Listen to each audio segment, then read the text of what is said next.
Saya teringat ada pepatah Yunani kuno yang mengatakan seperti kurang lebih verba volen scripta manen. Bahasa Inggris kira-kira spoken words fly away, written words remain. Kalau kita terjemahkan dengan bahasa Indonesia yang agak bebas, kira-kira begini. Apa yang terucap sudah lenyap, tapi apa yang tercatat pasti melekat. Verba volen scripta manen. Yang terucap mudah lenyap. Apa yang tercatat pasti melekat. Ini artinya apa yang diomongin kalau nggak kita catat terbang, blown with the wind, blown with the wind.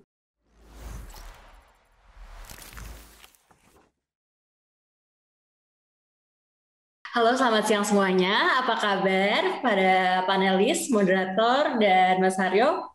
Ya, Apa kabarnya siang ini? baik Baik semua Yohan. ya. Semoga semuanya baik dan sehat-sehat selalu. Lalu selamat datang dan selamat siang juga untuk para peserta di acara Bincang Buku Diplomasi Membumi Narasi Cita Diplomat Indonesia. Saya Yohan Oktaviani akan memandu acara ini dari jam 2 sampai jam 4 nanti.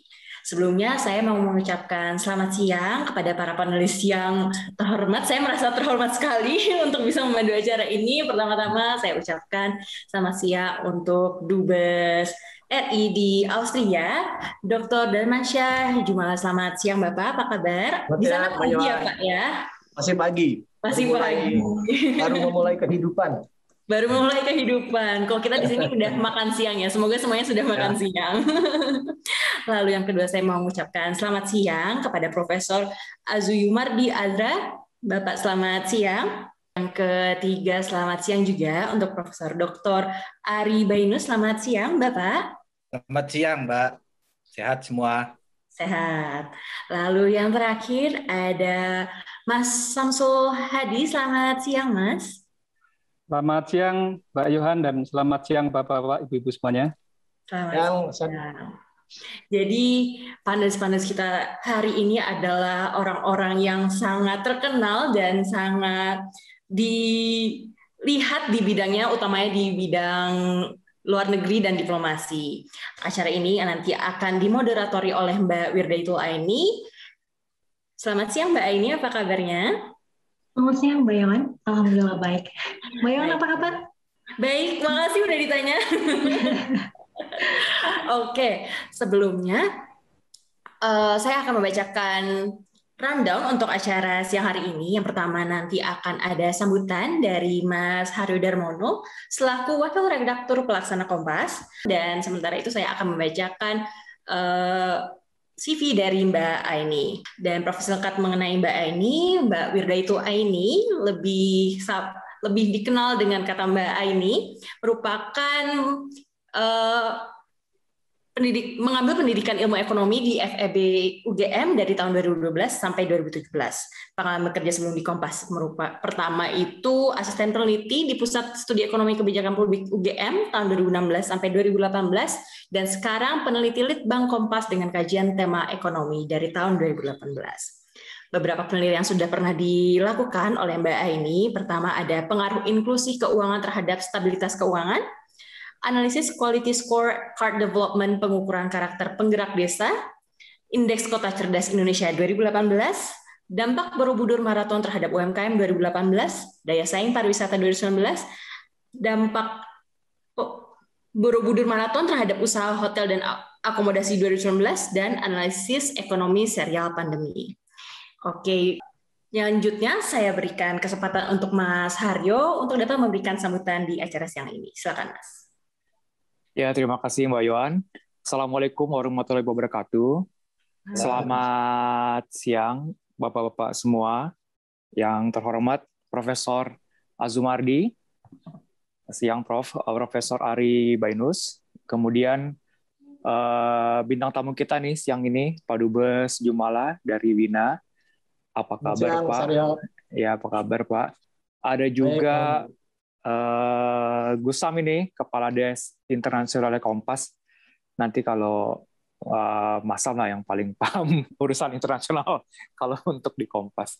Jadi pertama-tama saya mengucapkan terima kasih dulu untuk Pak Jumala ya, Pak Dubes Jumala yang sudah mempercayakan bukunya untuk dicetak di harian Kompas ya. Jadi ya saya jadi ingat beberapa waktu lalu Pak Dubes ketika awal pandemi, bukan awal sih sebenarnya, mungkin sekitar Juni apa Juli gitu, kita di Kompas berkesempatan untuk berdiskusi dengan Ibu Menteri ya. Waktu itu Bu Menteri menjelaskan kepada kami soal perburuan vaksin. Nah itu ceritanya menarik itu, seperti yang di film-film itulah Pak Dubes.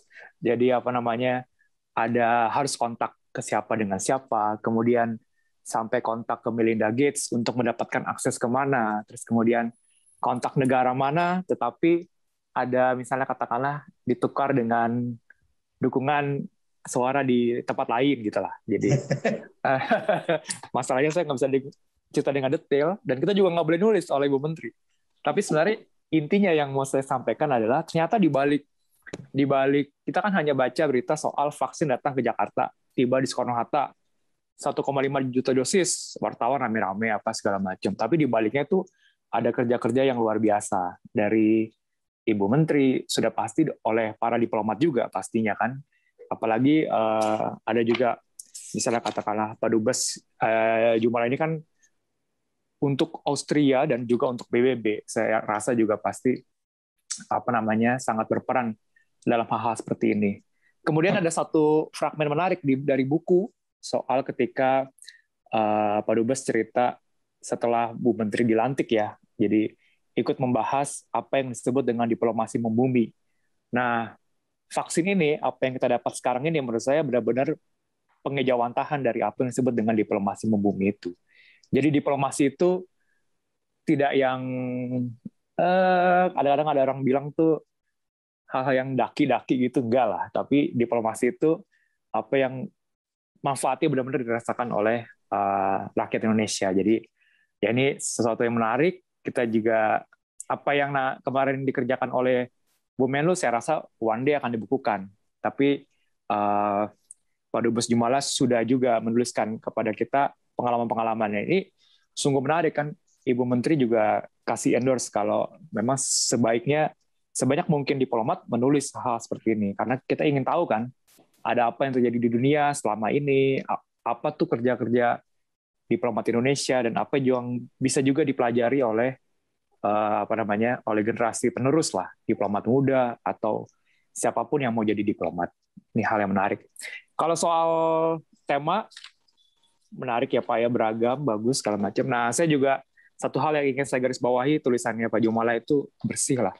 Jadi seperti tulisan Bu Menteri lah. Ada banyak menteri Pak nulis di Kompas, tapi tidak sebagus Bu Retno. Dan Pak Dubes juga tulisannya bersih dan menarik, jadi sangat menarik buat saya. Jadi itu, dan ini kan yang kita baca ini kan kumpulan Pak ya, kumpulan dari opini Pak Dubes di Kompas dan di media lain. Saya juga berharap suatu saat nanti mungkin ketika Pak Dubes sudah tidak terlalu sibuk, sudah pensiun, mungkin bisa menulis hal yang lebih detail gitu Pak. Jadi semoga apa yang kita diskusikan dapat menginspirasi banyak orang dan membawa hal-hal yang baik bagi Indonesia. Terima kasih, selamat siang. Silakan. Terima kasih Mas Haryo.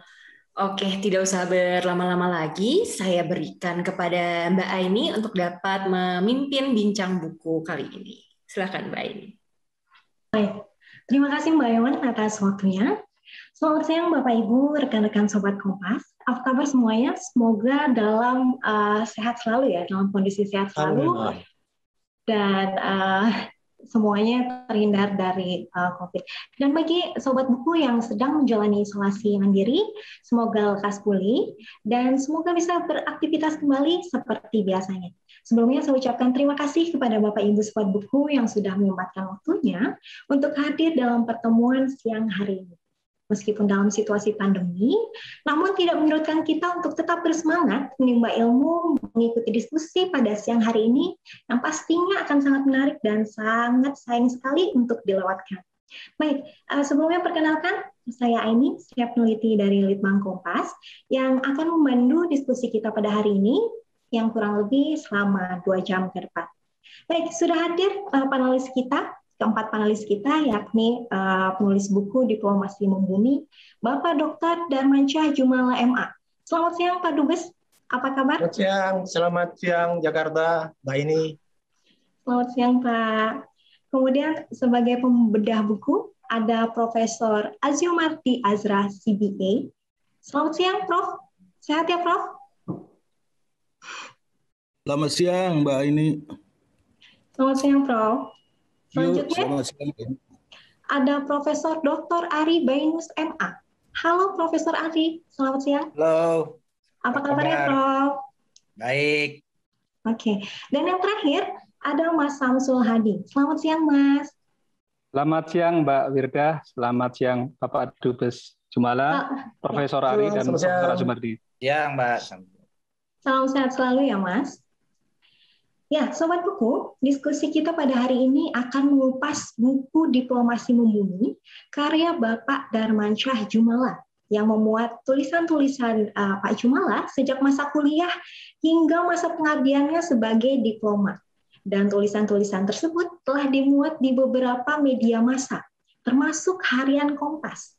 Nah, tulisan-tulisan ini menjelaskan isu nasional dan internasional yang dilihat dari perspektif diplomasi dan politik luar negeri yang tentunya dari pemaparan-pemaparan para panelis nanti pasti akan menggugah Sobat Buku untuk bertanya dan memiliki pertanyaan-pertanyaan yang lebih luas, lebih lanjut.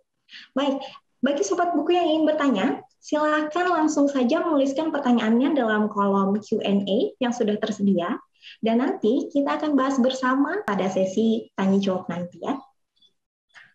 Baik, tanpa berlama-lama, kita akan langsung mendapatkan pemaparan dari para panelis. Tentunya kita akan melihat dulu, membacakan profil singkat dari panelis-panelis kita. Yang pertama ada panelis pertama kita dari Bapak Dr. Darmansyah Jumala MA, menyelesaikan studi S1-nya di Fakultas Ekonomi Universitas Sriwijaya Palembang. Kemudian melanjutkan S2 di International Relation Program di Webster University Geneva, Swiss, dan S3-nya Ilmu Politik dan Pemerintahan FISIP Unpad Bandung. Kemudian pengabdiannya di Kementerian Luar Negeri lebih dari 35 tahun, yang diisi penugasan diplomatik di KBRI Tokyo, Jepang, kemudian PTRI untuk PBB di Geneva, Swiss, kemudian KJRI Brussels, Belgia, dan selanjutnya tahun 2010 diangkat oleh Presiden Susilo Bambang Yudhoyono sebagai Dubes RI untuk Polandia.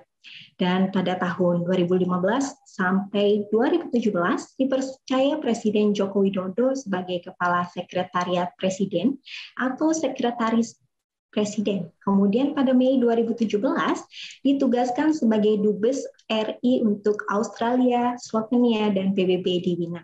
Austria. Oh ya, mohon maaf Bapak. Ditugaskan sebagai Dubes Austria, ya Pak. Selain mengemban tugas negara sebagai duta besar, beliau juga menjadi dosen jurusan HI di FISIP Unpad dan FISIP Unstri. Wah, pengalaman beliau sangat kaya sekali ya. Untuk itu kami persilakan kepada Pak Dubes untuk memberikan pemaparannya. Waktu dan tempat kami persilakan Pak Dubes. Terima kasih Mbak Ini. Assalamualaikum warahmatullahi wabarakatuh. Selamat siang Jakarta, Bandung, dan Indonesia. Selamat pagi Wina. Yang terhormat, yang pertama kali saya akan sebut adalah Prof. Aziumardi, my senior, my guru, Profesor Ari, bapak-bapak dari Kompas, Mas Aryo, Samsul, dan tentunya Mbak Ini. Saya merasa terhormat sekali diadakan acara bedah buku ini oleh Kompas. Sebenarnya ini sebenarnya niat yang sudah lama saya akan menulis buku, tetapi ada dua triggering factornya. Yang pertama karena ada provokator, yaitu Prof. Ari, yang selalu mendorong dan ngipas-ngipas saya. Pak Jumala ini cuma nulis doang, dibukukan dong. Itu bermanfaat bagi akademisi, bermanfaat bagi perguruan tinggi. Kalau tercecer di mana-mana, sayang. Beliau provokator pertama. Nah, triggering factor kedua adalah virus corona. Karena COVID-19 ini ada lockdown, sering di rumah, jadi banyak waktu untuk ngoprek-ngoprek file-file lama, tulisan-tulisan lama. Dan terkumpullah. Dan alhamdulillah Mas Patris, atas bantuan Mas Patris, Kompas bersedia menerbitkan. Untuk itu saya ucapkan terima kasih. Nah, ini saya boleh share ini ya, PowerPoint, ada beberapa lembar saja. Ya, mohon tunggu sebentar. Ya, ini dia. Sudah lihat? Sudah bisa dilihat ya? Sudah, Bro. Sudah, Pak Dubes. Baik. Terima kasih. Judul buku ini Diplomasi Membumi, Narasi Cita Diplomat Indonesia. Ini sebenarnya adalah kumpulan artikel. Kumpulan artikel saya yang dalam rentang waktu kurang lebih 45 tahun. Ya cukup lama sih. Sejak saya mahasiswa sampai beberapa bulan terakhir. Ada terkumpul 112 artikel, baik yang diterbitkan maupun yang tidak diterbitkan. Saya nggak nyangka bukunya sampai tebal, 518 halaman. Isinya antara lain itu secara umum berisi tentang uraian atau pendapat opini saya terkait tentang konsep kebijakan terkait isu-isu regional, kawasan maupun global maupun isu tematik yang saya teropong, yang saya analisis dalam bingkai, dalam konteks perspektif diplomasi dan politik luar negeri. Nah, inilah artikel-artikel lama semua, tapi ada juga yang terakhir-terakhir ini dalam tentang waktu yang cukup lama. Dan oleh karena itulah, terkait dengan artikel-artikel lama, jika Bapak Ibu membaca beberapa artikel, saya mohon untuk meletakkannya dalam perspektif, dalam konteks ruang dan waktu.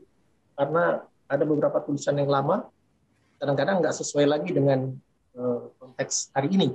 Karena itu adalah cerita dalam konteks dan ruang waktu yang berbeda. Memang tidak gampang menulis buku dalam spektrum isu yang sangat luas. Sehingga saya harus bagi-bagi beberapa bagian, dan terdiri dari 8 bagian yang insya Allah ini bisa merepresentasikan isu-isu tematik yang ada di dalam buku tersebut. Jalan dan visi politik luar negeri ini lebih mengacu kepada conceptual thought. Conceptual thought yang saya bayangkan bagaimana politik luar negeri dalam strategi makropolitiknya. Dalam conceptual thought politik luar negeri Indonesia yang bisa dijalankan oleh Indonesia di dalam tentunya konteks ruang dan waktu juga. Kemudian ada yang bagian kedua saya sebut diplomasi membumi. Sebenarnya bagian 1 dan bagian 2 inilah yang merupakan jeroan dari buku ini. Disinilah saya berusaha sedapat mungkin mengkonseptualisasikan, how to conceptualize the conceptual thought of diplomasi membumi. Dalam bahasa Inggrisnya down to earth diplomacy. Jadi jika kita baca di poin 1, bagian 1 dan bagian 2, disinilah jeroan dari konsep diplomasi membumi yang saya ambil sebagai judul. Bapak Ibu sekalian, saya ingin berbagi sedikit. Kenapa saya menulis buku ini? Saya teringat ada pepatah Yunani kuno yang mengatakan seperti kurang lebih begini. Verba volen scripta manen. Bahasa Inggris kira-kira spoken words fly away, written words remain. Kalau kita terjemahkan dengan bahasa Indonesia yang agak bebas, kira-kira begini. Apa yang terucap sudah lenyap, tapi apa yang tercatat pasti melekat.